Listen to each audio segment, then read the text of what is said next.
Kryeministri Kristian Mickoski tha se qeveria do të intervenojë nëse do të ketë rritje drastike të çmimeve të derivateve të naftës. Paralajmëroi dënime për pompat e benzinës. Bashkëshorti i gruas që u hodh nga balkoni bashkë me vajzën e saj akuzohet për 3 vepra penale. Prokuroria thotë se ai e rrahu të ndjerën edhe në ditën kritike.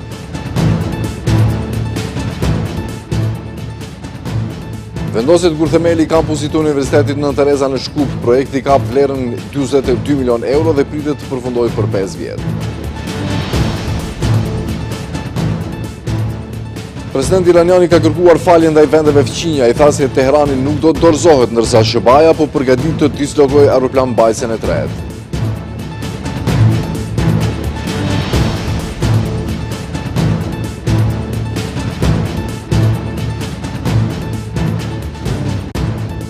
Të nderuar shikues, përshëndetje dhe mirë se takohemi me lajmet këtu në televizionin Shenja. Kryeministri Kristian Mickoski tha se qeveria do të intervenojë nëse do të ketë rritje të menjëhershme dramatike të çmimeve të naftës dhe derivateve të naftës. Ai tha se inspektorët kanë dalë në terren pas problemit që ndodhi në disa pompa benzine, të cilat nuk punonin pas orës 22, me qëllim që t'i shesin derivatet pas rritjes së çmimeve.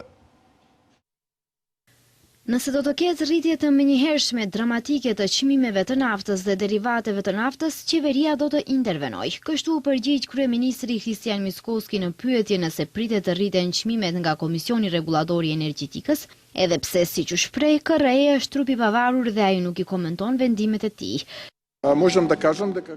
Nëse ka një rritje të menjëhershme dramatike, ne në seancën e qeverisë do të intervenojmë. Kemi disa opsione në dispozicion, nëse do të ulim akcizat apo tatimin e vlerës së shtuar.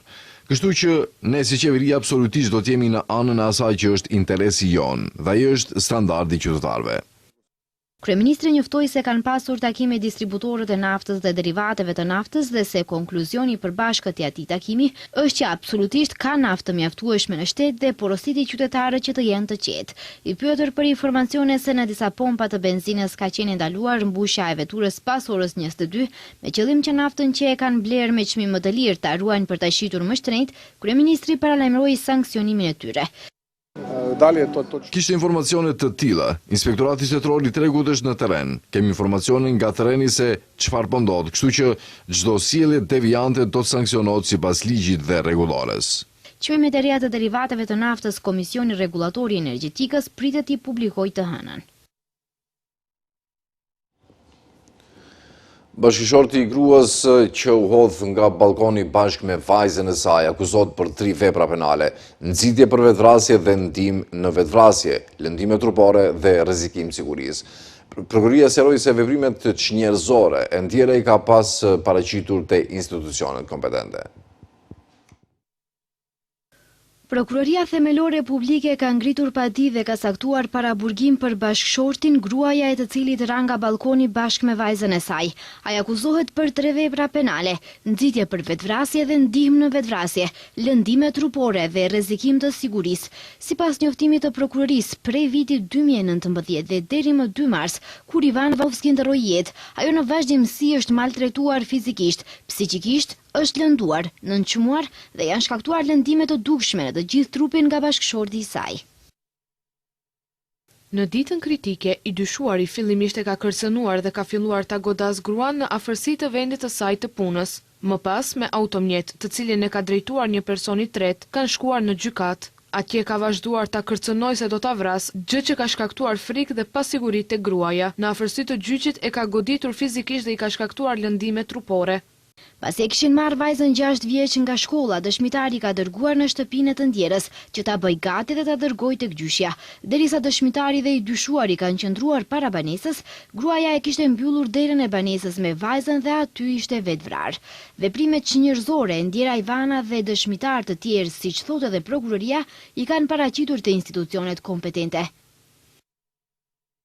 Këtë sjellje mizore dhe çnjerëzore nga ana e bashkëshortit janë intensifikuar gjatë vitit 2025 dhe 2026, për çka tani e ndjera e gjendur në situatë pa rrugdalje ka vendosur të vetvritet, e ka marrë fëmijën e saj dhe ka kërcyer nga balkoni katit të 6 të banesës në të cilën ka jetuar. Bashkëshorti i saj, Stojanqi Urbanovski, sipas njoftimit të policisë, Kishte edhe 10 vepra tjera penale, ndërsa në njërin rast ishin gjetur edhe 20 pako me drogë. Sipas policisë, Ivana kishte shumë denoncime në polici për dhunë në familje, por në të gjitha rastet ajo i kishte tërhequr kallëzimet dhe të njëjtën gjë e kishte bërë edhe në ditën kritike, për të cilën edhe prokuroria e konfirmoi se tërheqja e padis është bërë nën presion dhe dhunë. Folumi i gruas i LSDM-s kërkon dorëheqjen e ministrit të brendshëm Pançe Toshkovski sepse Ministria e Brendshme dështoi në një seri tragjedish. Kryetare e folumit Kaja Shukova tha se Toshkovski bën gjithçka për ta larguar përgjegjësinë nga vetja. Folumi i gruas i LSDM-s paralajmëroi marsh protestues në Bogdanci. Folumi i gruas i LSDM-s kërkon dorëheqjen e ministrit të punëve të brendshme Pançe Toshkovski pas serisë të tragjedive të lidhura me dhunën në familje dhe dështimet institucionale. Kryetare e forumit Kaja Shukova tha se qytetarët janë në shok dhe të zemëruar pas tragjedisë së fundit në lagjen Karposh të Shkupit, ku jetën e humbën një nënë dhe vajza e saj e mitur. MPB-ja e Pançe Toshkovskit nuk i mbrojti. Ka pasur 12 denoncime për 2 vite për dhunë familjare, fizike dhe psikologjike ndaj Ivanës. Sa gra raportojnë dhunë në familje, ndërsa institucionet nuk reagojnë me kohë dhe në mënyrë të duhur. Shukova u ndal edhe te raste të tjera që kanë tronditur opinionin publik. Ajo theksoi se në Veles një dhënues serial mori 2 jetë, ndërsa prej 6 muajsh po zhvillohet një hetim paraprak nëse 11 polis kanë vepruar në mënyrë të duhur. Në rajonin e Kumanovës, në Staro Nagoriçani, një vrasës serial mori 5 jetë grash. Për 2 vite janë injoruar denoncimet e banorëve. Sërish dështimi MPB-s. Ajo kujtoi edhe tragjedinë në Koçan, ku humbën jetën 64 persona, duke vlerësuar se ministri po përpiqet të shmangë përgjegjësinë. Ai bën gjithçka për ta larguar përgjegjësinë nga vetja, organizon tubime me histori boshe, se do të mbrojë 24 orë, i thërreti institucionet, ndërsa vetë drejton një institucion. Gjithçka është propagandë, askund nuk ka përgjegjësi. Në prag të ditës ndërkombëtare të gruas, 8 marsit, ajo bëri thirrje për një reagim të fuqishëm kundër dhunës dhe dështimeve institucionale. Forumi i gruas i LSDM-s paralajmëroi marsh protestues në Bogdanci, ndërsa njëkohësisht mbështet edhe marshin qytetar në Shkup. Propozimi i qeverisë për ndonjë emër për prokuror të ri publik të shtetit do të shpaloset javën e ardhshme. Kryeministri Mickovski deklaroi se këtë javë pritet të përfundojnë konsultimet dhe qeveria të dalë me propozim për ndonjë emër për prokuror të ri publik të shtetit dhe këtë propozim ta dorëzojnë në Kuvend. Kjo pozitë do të plotësohet pasi kryeprokurori Lupço Kocevski në dhjetor të vitit kaluar paraqiti dorëheqjet pa revokueshme në ditën kur Kuvendi pritet ta shkarkonte, ndërsa në vend të tij si ushtruese detyre prokurores shtetërore erdhi prokuroria Topolova Isajlovska, e cila ishte kandidatja e vetme, por nuk mund të qëndrojë në këtë pozitë më shumë se 6 muaj si ushtruese e detyrës.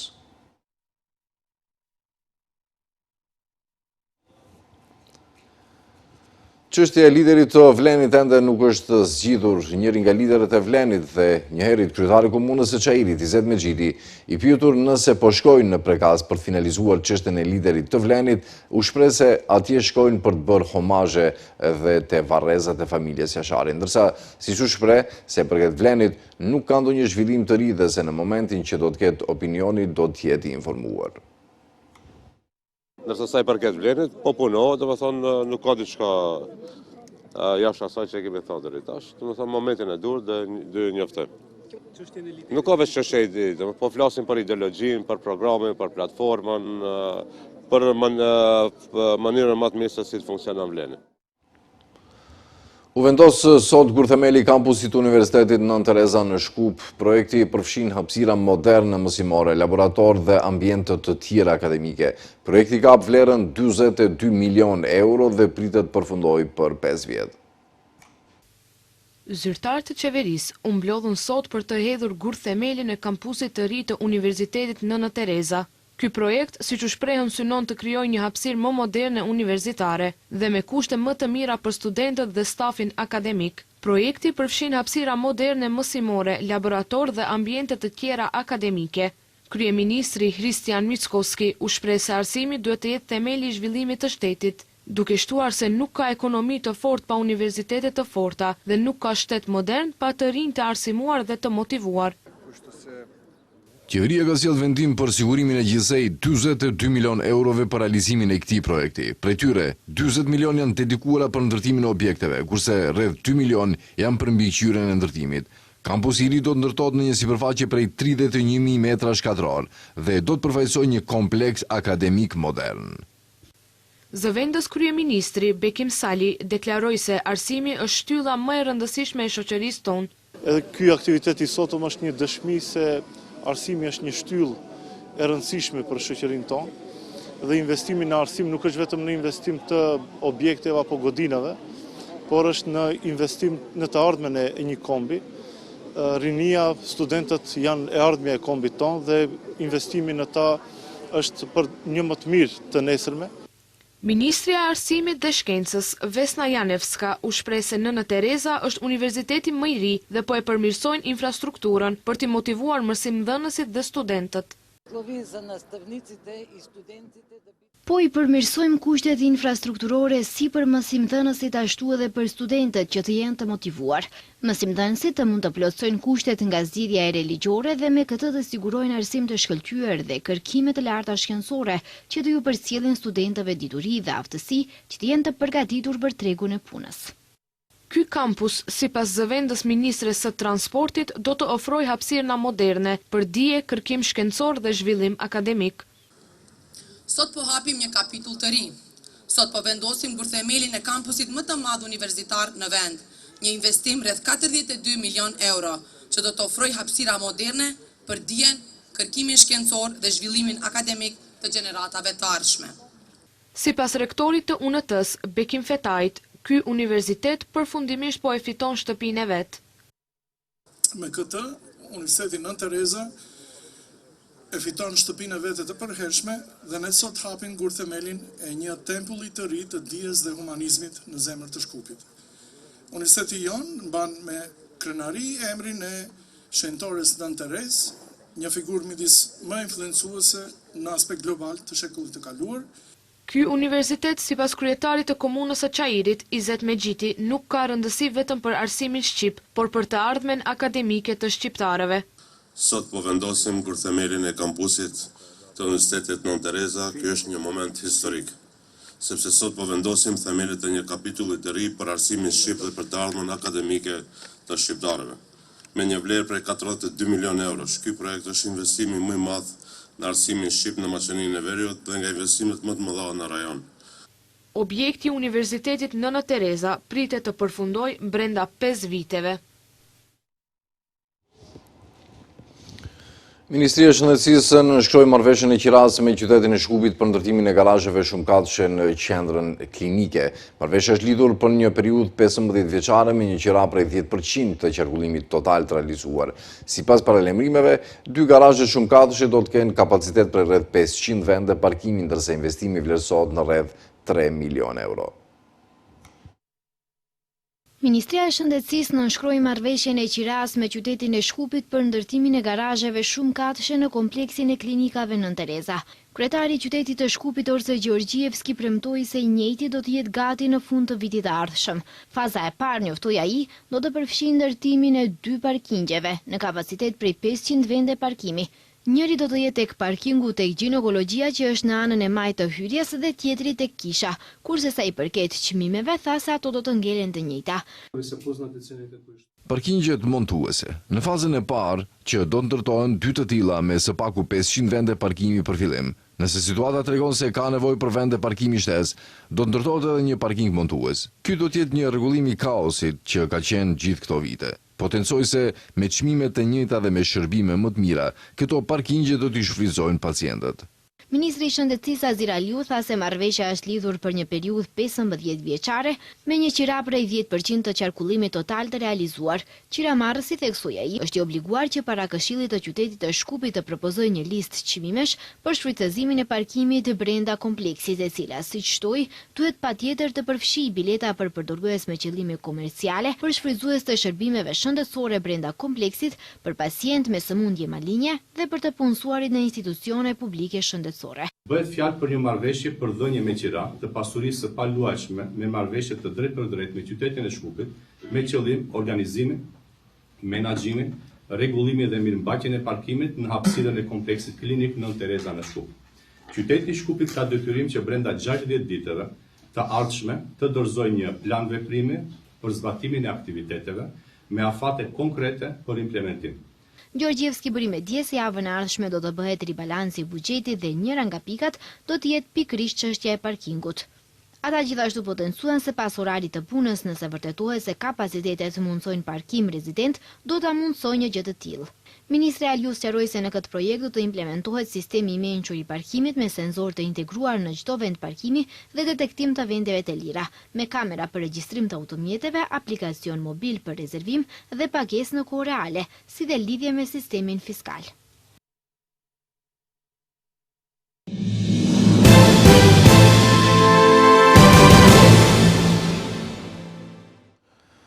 Vazhdojmë me lajmet. Presidenti iranian Mesud Pezeshkian tha se Teherani nuk do të dorëzohet. Ai ka kërkuar falje ndaj vendeve fqinje për sulmet e kryera gjatë konfliktit dhe tha se Teherani nuk do të sulmojë vende fqinje. Ndërkaq, SHBA po përgatit të dislokojë një aeroplan mbajtëse të tretë në lindjen e mesme për sulme ndaj Iranit, ndërsa administrata e presidentit Trump miratoi shitjen e armëve ndaj Izraelit në vlerë prej $151.8 milion. Presidenti iranian Mesud Pezeshkian ka kërkuar falje ndaj vendeve fqinje për sulmet e kryera gjatë konfliktit të Iranit me Izraelin dhe SHBA-n. Ai është shprehur se Teherani nuk do të sulmojë vendet fqinje vetëm në rast se këto të fundit provokojnë. U kërkoi falje vendeve fqinje që u sulmuan nga Irani. Këshilli i Përkohshëm i Udhëheqësisë vendosi dje që nuk do të kryhen më sulme ndaj vendeve fqinje dhe raketat nuk do të qellohen përveç nëse një sulm ndaj Iranit fillon nga këto vende, tha Pezeshkian në një fjalim të transmetuar nga televizioni shtetror iranian. Megjithatë, ai theksoi se Teherani nuk do të dorëzohet. Ndërkaq, Shtetet e Bashkuara po përgatiten të dislokojnë një aeroplan mbajtëse të tretë në lindjen e mesme për sulme ndaj Iranit. Siç raporton Fox News, aeroplan mbajtësja e marinës amerikane George Bush ka përfunduar përgatitjet për të nisur drejt mesdheut lindor. Anija e cila përfundoi përgatitjet pranë brigjeve të ishullit Hatteras në Karolinën e Veriut pritet të nisë së shpejti. Aeroplan mbajtësja ka 10 avion luftarak dhe për sulme si dhe do të shoqërohet nga shkatërues me raketa të drejtuara. Në ndërkohë, administrata e presidentit Donald Trump ka miratuar një shitje të mundshme armësh për Izraelin në vlerë prej $151.8 milion, duke përdorur autorizimin emergjent për të anashkaluar kërkesat për shqyrtim nga Kongresi, teksa Washingtoni dhe Izraeli vazhdojnë sulmet ndaj Iranit. Sekretari i Shtetit ka përcaktuar dhe ka ofruar një arsyetim të detajuar se ekziston një emergjencë që kërkon shitjen e menjëhershme për qeverinë e Izraelit, tha byroja për çështje politiko-ushtarake e Departamentit të Shtetit.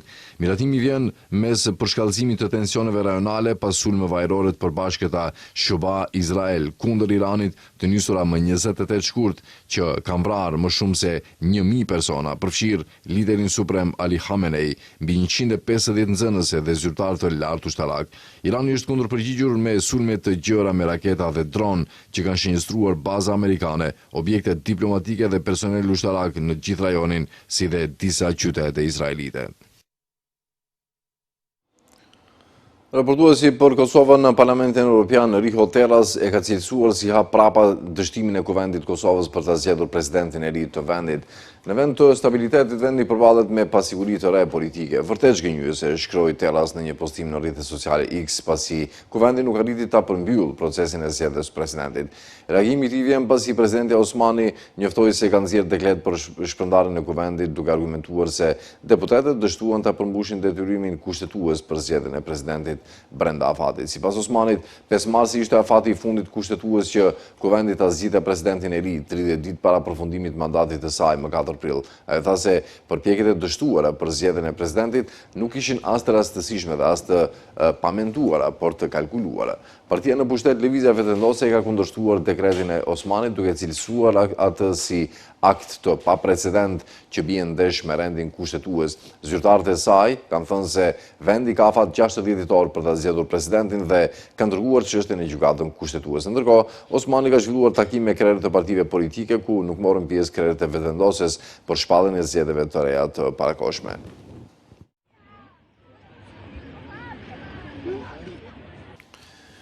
Po mbyllim këtu këtë edicion të lajmeve të ndruar shikues për të takuar sërish në orat 18:55. Mirëmbëjtje deri atëherë.